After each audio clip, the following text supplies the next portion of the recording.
Hi, this is Eva for Once Upon a Timeline, and today we're going to talk about human and animal increased tolerance to injury.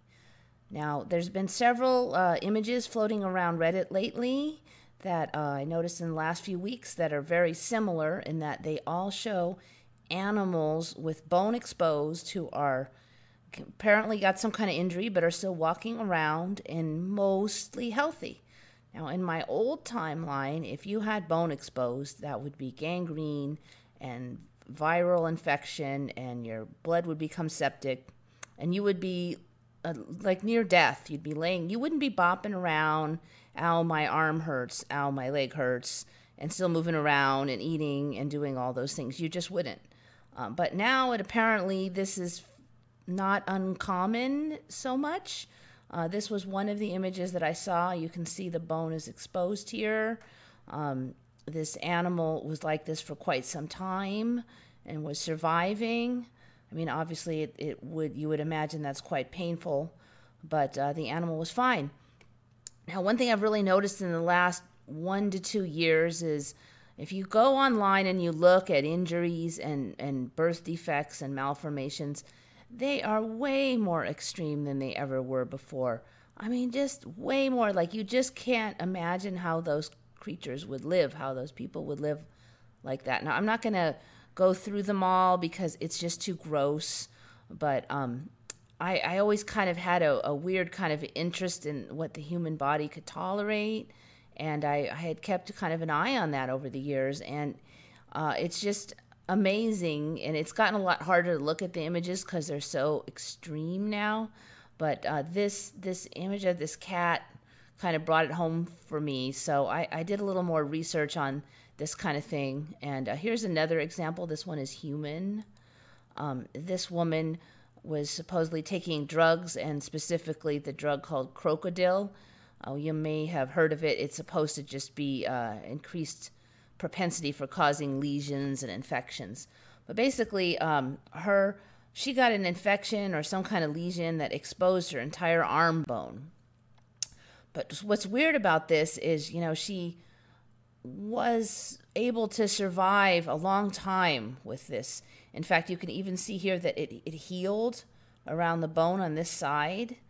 You don't see a lot of redness. You don't see gangrene here. You don't see infection.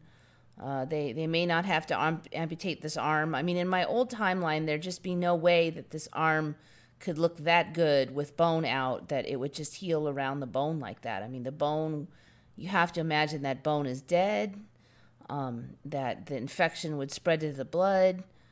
She should be near death or died a long time ago. I mean, in my old timeline, there's just no way. You didn't see this kind of thing.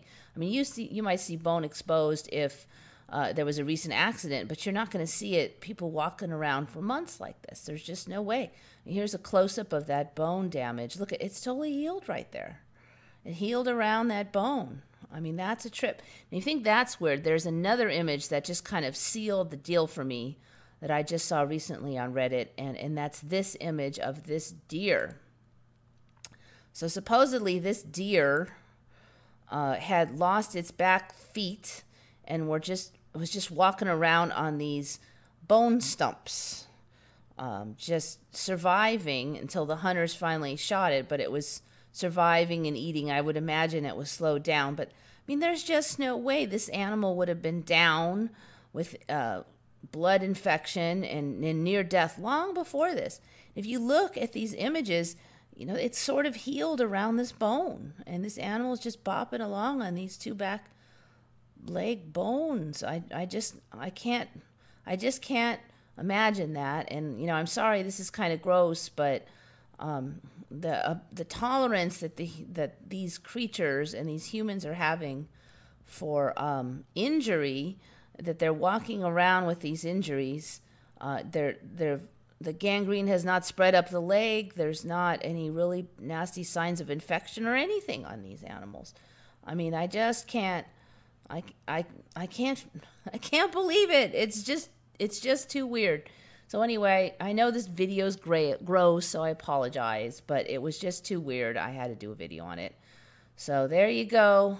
More strangeness from the Mandela Effect world. This is Eva signing off for Once Upon a Timeline.